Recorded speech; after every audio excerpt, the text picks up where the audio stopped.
Let's get right to the Rafael Devers drama that's been rolling all season long here since the start of spring training, Ken. I mean, obviously he said some things yesterday that stood out a ton, but after you comment on that, I'm like, is there something deeper going on here? Because this is getting weird. Every turn seems to be more drama from a positional standpoint. What did you think when you heard the comments yesterday? First off, there's a lot going on here. And the comments, I guess, did not surprise me. They were similar to the comments he made after the Red Sox initially asked him to become a DH following the signing of Alex Bregman. I have a lot of thoughts on this. There is a lot of nuance to this, a lot of layers to this. My first thought is everyone takes for granted, everyone being fans, media, and sometimes teams, how difficult it is to play first base. Rafael Devers has never played first base as a professional. I don't know that he's ever played it, period. And to ask him in the middle of a season to do this, it's not Bryce Harper coming off an injury training to play first base. It's not Mookie getting half a spring last year to kind of get himself situated to shortstop. It's the middle of a season. And I know, Scott, you said, well, he can take some time, just work out there. He's also a guy who has just been asked to adjust to being a DH. Took him time to do that, and now you're perhaps compromising his offense when you move him to first base if he's going to be so preoccupied with playing that position, when you have to deal with pickoffs and cutoffs and all kinds of positioning things. It's just not that easy. And the other thing is, the Red Sox don't have a backup first baseman. That's not on Rafael Devers. That's not his fault. And I guess it's true that teams can't be protected at every spot, but they've got no alternatives here. And you could go out and maybe sign somebody or someone who's in AAA, go get him. That would be a possibility. It's not going to be Tristan Casas, but it's on Rafael Devers. It's his problem here that you don't have a backup at that position. So to me, Devers is in something of a no-win here. If he plays the position, he goes and plays it, well, he might embarrass himself for a little bit defensively. He might be compromised offensively. And if he doesn't play the position, which seems to be his position right now, then he looks selfish. This is a situation that is born out of the Red Sox lack of communication with him, improper communication. I don't know what you describe it as, but it has not been handled very well from the very start. Because if you were going after Alex Bregman, and they were going after Alex Bregman, at that point, you have to say, listen, Rafi, we're going after Bregman. We don't know if we're going to get him, but if we get him, we're going to have some conversations. Instead, they blindsided him. Now, I know a lot of fans are going to look at this and say, guy's a $300 million player. He should do whatever the team wants. And there is a certain element of truth to that. No question about it. You should be willing to do what the team wants. But what the team is asking here is a big ask. And my final point here is that the manager of the team, Alex Cora, didn't seem to want to ask Rafael Devers to do this. Cora kept saying, I'm not going to be the one asking him. I'm not going to ask him to do this. We already asked him to DH. The ultimate question was asked by the president of baseball operations, Craig Breslow. That's a little odd, too. Does Cora not want Devers to be at first base, or does he simply not want to be a part of this whole mess? I don't know. More answers to come, I hope. Where's the communication breakdown what's the genesis of the communication breakdown? Is it the fact that Breslow's a new GM and Cora's like, I feel like I kind of butted heads with Heimblum before and now we got another GM. Are they butting heads? Is Cora saving his player because he's got to be in the locker room with them, so you go do the dirty work? Like, where's that communication breaking down, or the genesis of the breakdown of communication? Eric, I have all the same questions you do. And I believe Alex Cora is going to speak to the media before the game today, and a lot of these questions are going to be asked. There's no doubt about that. I don't know the genesis of it, although I guess you would go back to the offseason when they kept telling Devers, don't worry about it, you're our third baseman. They kept saying it publicly. He's our third baseman. He wasn't their third baseman under certain circumstances that later transpired. So that's maybe how it started.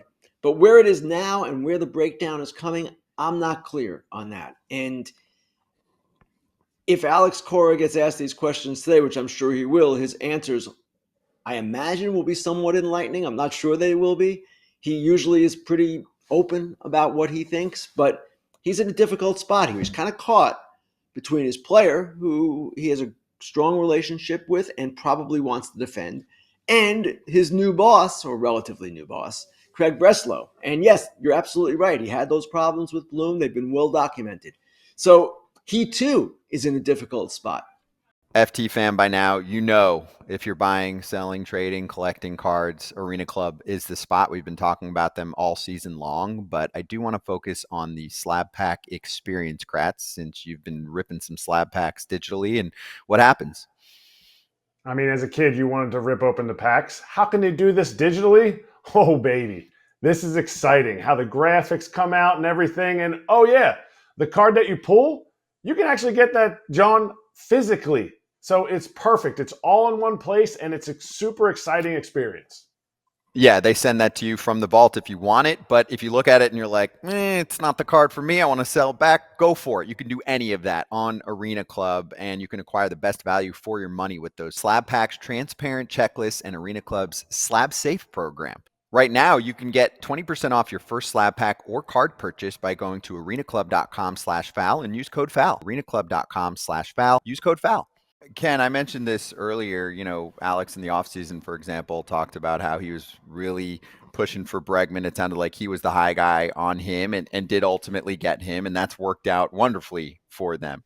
Do you think that Alex is also in a more powerful spot than some other managers would be based on some job security? Obviously, he's got a strong resume with this team, well paid. So it does sound like he's a guy who does speak his mind. He did not see eye to eye with Chaim Bloom. That eventually became public. And it could be some dissension here with Breslow as well. Because for me, if he does agree to any extent, it is his job to sit down with Devers, right? You're a manager these days, you're a psychologist. So even if you don't agree, you have to be managing this to a point where Devers isn't blasting the team in front of everyone. So I'm just curious about the dynamics of him as a manager versus, you know, maybe some other guys in baseball. I just think about like, Quatraro with the Royals, right? He's so mild mannered, you know, obviously this is his first manager gig. He's had success. They just seem like they have a little bit of, different say or different power structure here within the organization. Scott, you raise a couple of really good points. Alex Cora, it would seem to me, is more powerful than most managers. He has more say than most managers. He's been around longer than Craig Breslow has, and he has a contract that is a pretty good one, and it's been extended. So, yes, he is in that kind of spot. The real question to me here is, why, if you're the Red Sox, are you not having Cora have that conversation with him? And if Alex Cora says, I'm not going to be the one to do it to Craig Breslow says, you're the manager, pal. You have to do this. He is a guy that you have known forever. You won a World Series with. You've got to sit down with him and at least ask the question and see if you can get him to do it. You heard what Devers said yesterday. I don't know what this GM has for me. I don't know what he's got against me. It's kind of what he meant.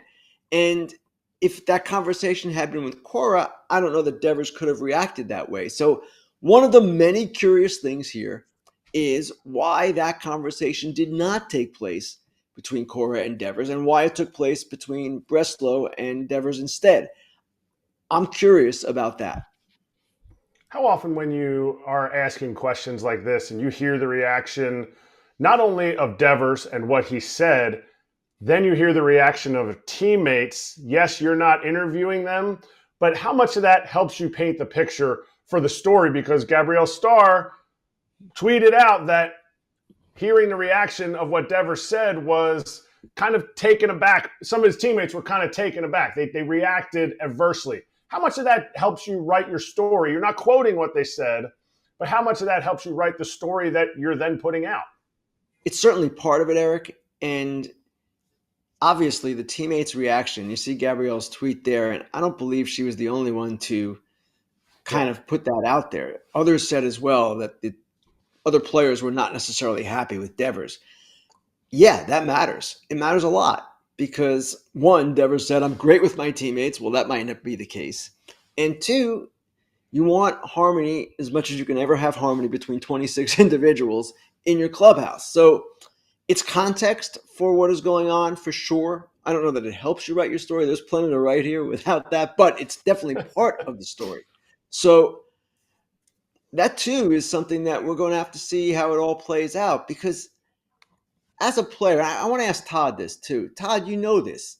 First base is not just pick up and go, give me your glove, let's do it. It's not that simple. There's so much more involved. It actually is a physically taxing position in some ways when you've got to cover when a guy's on first and do all the different things there.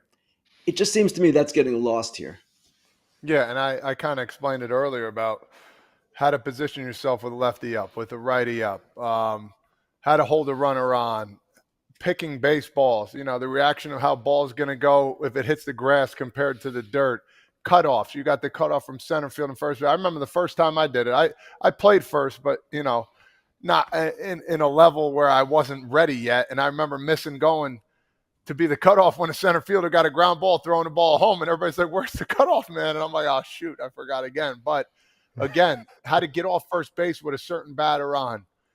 Where to position yourself on double plays. There's a lot that definitely goes into it. And there's been some really good ones. And, yeah, it's going to be hard. But at the same time, if you put in the work, I feel like you see a guy like Bryce Harper. He looks pretty good over there. So it's just now doing it now, like you said, it's going to be really tough for sure. Hey, everybody.